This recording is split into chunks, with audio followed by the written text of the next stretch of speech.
ட்ரம்பின் உடல்நிலைக்கு என்ன ஆச்சு? இது பல ஊடகங்கள் இப்போ பேசிகிட்டு இருக்க ஒரு செய்தி. அது சார்ந்து ஒரு சின்ன குறிப்புகளோடு நம்ம கொஞ்சம் சில விஷயங்களை பார்த்துடலாம் அப்படின்னு நான் நினைக்கிறேன். ட்ரம்ப் அவர்களுக்கு இப்போ வயசு 79. அவங்களுக்கு உடலில் இப்போ நிறைய ஒரு மாற்றங்கள் இருக்குது அப்படின்னு சொல்கிறாங்க. இப்போ ஜப்பானுக்கு போயிட்டு வந்தாங்களாம். போயிட்டு வரும் பொழுது அவங்க அந்த விமானத்திலேருந்து இறங்கும் பொழுது அவங்களுடைய அந்த நடை உடை பாவனைகளில் மாற்றங்கள் இருந்தது அப்படின்னு சொல்கிறாங்க. இது இப்பொழுது பரபரப்பாக பேசப்படுது. அதாவது ஒரு நாட்டின் இப்பொழுது போர் நடந்துகிட்டு இருக்க சூழலில் ஒரு வல்லரசு நாட்டின் தலைவராக இருக்கக்கூடியவருடைய அந்த உடல்நிலை மிகவும் மோசமாக இருக்கிறது அப்படின்னு சொல்லியாச்சுன்னா அதை குறித்து ஒரு கவலை கொள்ளணும் அப்படிங்கிற ஒரு எண்ணம் தான் இருக்குது. இப்போ இதை குறித்து வெள்ளை மாளிகை அல்லது அந்த ட்ரம்பை சார்ந்தவங்க என்ன சொல்லியிருக்காங்கன்னு பார்த்தீங்கன்னா, எங்களுடைய தலைவருக்கு எந்த உடல் கோளாறும் இல்லை. அவருடைய அந்த லாங் டிராவல் ஜப்பானுக்கு போயிட்டு வந்தார். ஜப்பானில் நெடுநேரம் அவர் பேச்சுவார்த்தை நடத்தியிருக்காரு. அங்கு பல நிகழ்ச்சிகளில் அவர் கலந்துருக்கிறாரு. அதனால் உடலில் ஏற்படக்கூடிய ஒரு சோர்வு இருக்குது. அந்த சோர்வின் காரணமாக அவருக்கு ஒரு சோர்வு ஏற்பட்டிருக்கலாம். ஆனால் அவர் சுறுசுறுப்பாக இருக்கார். ஜப்பானில் அவர் அந்த அவ்வளோ நீண்ட நேரம் பேசியிருக்கக்கூடிய களங்களை வச்சு நீங்கள் பார்த்தாலே உங்களுக்கு தெரியும் அவர் எவ்வளோ சுறுசுறுப்பாக இருக்கார் அப்படிங்கிறது உங்களுக்கு தெரியும் அப்படின்னு சொல்லியிருக்காங்க. ஆனால் ட்ரம்ப் அவங்கள பார்க்கக்கூடிய மருத்துவர்கள் இருக்காங்க. எப்போவுமே ஒரு பெரிய தலைவர் இருக்காருன்னா அந்த தலைவரை பார்ப்பதற்காக ஒரு மருத்துவ குழு நியமிக்கப்படும். அப்படிதான் ட்ரம்ப் அவங்களுக்குன்னு ஒரு மருத்துவர் குழு இருக்குது. அந்த மருத்துவ குழு சில அதிர்ச்சியான சில செய்திகளை சொல்லியிருக்காங்க. ட்ரம்ப் அவங்களுக்கு என்னென்ன நோய்கள் இருக்கிறது அப்படிங்கிறத மையப்படுத்தி சில அதிர்ச்சியான செய்திகளை அவங்க சொல்லியிருக்காங்க. அதாவது ட்ரம்ப் அவங்களுடைய காலில் ஒரு வீக்கம் இருக்கிறது. அது பெரிய ஒரு வீக்கமாக இருக்குது. அது நெடுநேரம் அவங்க நிற்கிறதுனால அந்த வீக்கம் ஏற்படும் அப்படின்னு சொல்கிறாங்க. அதாவது நம்மளுடைய உடலில் இருக்கக்கூடிய அந்த இரத்த நாளங்கள் இதயத்திலேருந்து புறப்பட்டு அது அப்படியே காலுக்கு போய் காலிலிருந்து திரும்பியும் அது இதயத்துக்கு வரும். இது நீங்கள் சின்ன பிள்ளையிலே படிச்சிருப்பீங்க, பாடங்களில் தெரியும். அது அப்படி போயிட்டு வரும். இதுதான் இதில் நம்ம நெடுநேரம் நிற்கக்கூடிய நேரத்தில் அந்த இரத்த நாளங்கள் சுருண்டுரும். அதை நரம்பு சுருண்டிச்சு அப்படின்னு சொல்லுவாங்க. வெரிகோஸ் வெயின் அப்படிம்பாங்க. இதனால கால்களுக்கு ஒரு வீக்கம் வரக்கூடிய ஒரு களம் ஏற்படும். ஆனால் ட்ரம்ப் அவங்களுக்கு என்ன இருக்குன்னா கிரானிக் வீனஸ் இன்சஃபிஷியன்சி அப்படிங்கிற ஒரு நோய் இருக்கிறது அப்படின்னு சொல்கிறாங்க. இது காமன் வாஸ்குலர் கண்டிஷன்னால ஏற்படக்கூடிய ஒரு நோய் அப்படிங்கிறாங்க. இந்த நோயின் காரணமாக தான் ட்ரம்ப் அவங்களுடைய கால் ரொம்ப வீங்கி இருக்கு. நெடுநேரம் நிற்க முடியாது. அவருக்கு வீங்கி இருக்கு.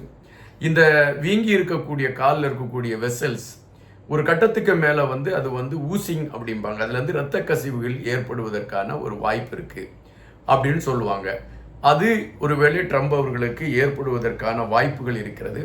ஆனால் இப்பொழுது அவருக்கு அதை பற்றி எந்த நோய் எந்த அறிகுறியும் இல்லை. அது அவருடைய உடலில் இருக்கக்கூடிய ஒரு வீக்கம் என்று குறிப்பிட்டிருக்குங்க. இன்னொரு விஷயத்தையும் அவங்க குறிப்பிடுறாங்க. என்னன்னு பார்த்தீங்கன்னா, ட்ரம்ப் அவங்களுடைய கையில் ஏற்பட்டிருக்கக்கூடிய காயம், அதுபோல அந்த காயம் எதனால் ஏற்பட்டது, அதனால் என்னென்ன பாதிப்புகள் இருக்கிறது அப்படிங்கிறத அந்த மருத்துவ குழு எடுத்து வைத்திருக்கு. ட்ரம்ப் அவங்களுடைய கையில் காயம் எதனால் ஏற்படுதுன்னா, ட்ரம்ப் அவங்க ஆஸ்பிரின் மெடிசின் ரொம்ப எடுக்கிறாங்களாம். இந்த ஆஸ்பிரின் மெடிசன் எடுக்கிறதுனால அவங்களுடைய கையில் இந்த காயங்கள் ஏற்படுது. அதாவது மருத்துவத்துடைய சைடு எஃபெக்ட் அப்படின்னு அதை சொல்கிறாங்க. இப்போ ஒரு எல்லா மருத்துவத்துக்கும் ஒரு சைடு எஃபெக்ட் இருக்கும். இப்போ பார்த்தீங்கன்னா நம்ம நெடுநாளாக நம்ம ஆன்டிபயோட்டிக்ஸ் எடுத்துக்கிட்டு இருக்கோம், அல்லது ஹை டோசேஜ் ஆஃப் ஆன்டிபயோட்டிக்ஸ் நம்ம எடுத்தோன்னா நம்மளுடைய கல்லீரல்லாம் பாதிக்கப்பட்டுரும்.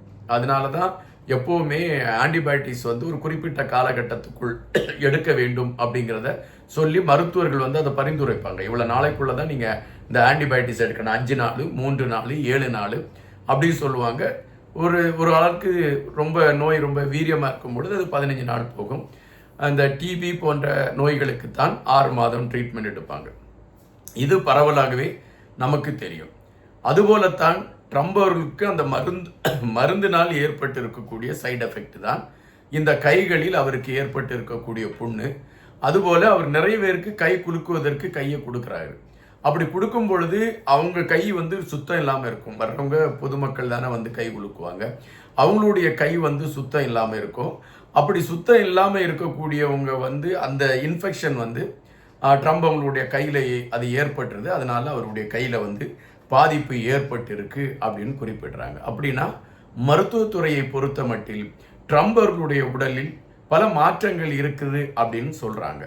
இது நெடுநாளாக ட்ரம்ப் அவர்களுடைய உடலில் இருந்த நோயா, அல்லது தற்பொழுது சமீபத்தில் இந்த நோய் ஏற்பட்டு இருக்கிறதா அப்படிங்கிற கேள்விக்குள் நாம் போகின்ற பொழுது, இந்த கிரானிக் வீனஸ் இன்சஃபிஷியன்சி என்கின்ற இந்த அந்த அதாவது வீனஸில் ஏற்பட்டு இருக்கக்கூடிய அந்த பாதிப்பு அவருக்கு ரொம்ப நாளாகவே இருந்துகிட்டு இருக்கு. அதுக்கு அவர் மருந்து எடுத்துக்கிட்டு இருக்கிறாரு அப்படின்னு தான் சொல்றாங்க. அது இன்னும் போக போக வீரியம் அடைவதற்கான ஒரு வாய்ப்பு தான் இருக்கிறது. அவர் நெடுநேரம் நிற்கக்கூடிய ஒரு களமும் இருக்கிறது. அதனால் அது வரக்கூடிய ஒரு வாய்ப்பு இருக்கிறது. அதாவது வீரியம் அடையக்கூடிய ஒரு வாய்ப்பு இருக்கு அப்படின்னு சொல்றாங்க. மற்றபடி பார்த்தீங்கன்னா எங்கள் தலைவர் மிக சுறுசுறுப்பாக இருக்காரு, ஆக்டிவாக இருக்கிறாரு. ஒவ்வொரு நாளும் அவர் 12 மணி நேரத்திற்கு மேலே வேலை செஞ்சுக்கிட்டு இருக்கிறாரு. பல நேரங்களில் தன்னுடைய துணை ஆட்கள் இல்லாமல் கூட தன்னுடைய பணிகளை செய்யக்கூடிய களங்களை எடுத்துக்கிட்டு இருக்கிறாரு. இப்போ நாங்கள் ஈரான் மீது போர் தொடுத்துக்கிட்டு இருக்கிறோம். எனவே அந்த போர் அமெரிக்காவின் வெற்றியை நோக்கி நகர்ந்துகிட்டு இருக்கு. அமெரிக்காவுக்கு கிடைக்கக்கூடிய மிகப்பெரிய வெற்றியாக அந்த போர் திரும்பிக்கிட்டு இருக்கு. எனவே அதை பொறுக்க முடியாமல் ஒரு சிலர் இது போன்ற பொய்யான தகவல்களை அவங்க எடுத்து வைப்பதற்கான ஒரு களம் இருக்கிறது. அப்படித்தான் எங்களுடைய தலைவரை மையப்படுத்தி இது போன்ற கருத்துக்களை பதிவிட்டு இருக்காங்க. அவர் ஃப்ளைட்டில் இறங்கும் பொழுது ஒரு தடுமாற்றம் தெரிந்தது, அவருக்கு ஏதோ ஒரு பெரிய நோய் இருக்கிறது, அதை குறித்த செய்தியெல்லாம் இவங்க அமெரிக்கா வெளியிடணும் அப்படிங்கிற ஒரு திட்டமிட்ட ஒரு பொய் பிரச்சாரத்தை எடுத்திருக்காங்க. எங்கள் தலைவருக்கு எந்த விதமான ஒரு நோயும் இல்லை என்று அவர்கள் குறிப்பிட்டிருக்கிறார்கள். ஆனால் ஜப்பானுக்கு சென்ற ட்ரம்ப் அவர்கள் அங்கு தெளிவாக தன்னுடைய வேலையை முடித்துவிட்டு வந்தாரா, அல்லது அங்கேயும் அவர் உடல்நிலையின் காரணமாக தான் சென்ற வேலையை முடிக்காமல் அவர் வந்தாரா என்கின்ற கேள்வியை வைக்கின்ற பொழுது, ட்ரம்ப் அவர்கள் ஜப்பான் நாட்டிற்கு எதற்காக சென்றாரோ அந்த வேலையை மிக தெளிவாக முடிச்சுட்டு தான் அவர் அங்கிருந்து கிளம்பியிருக்கிறாரு.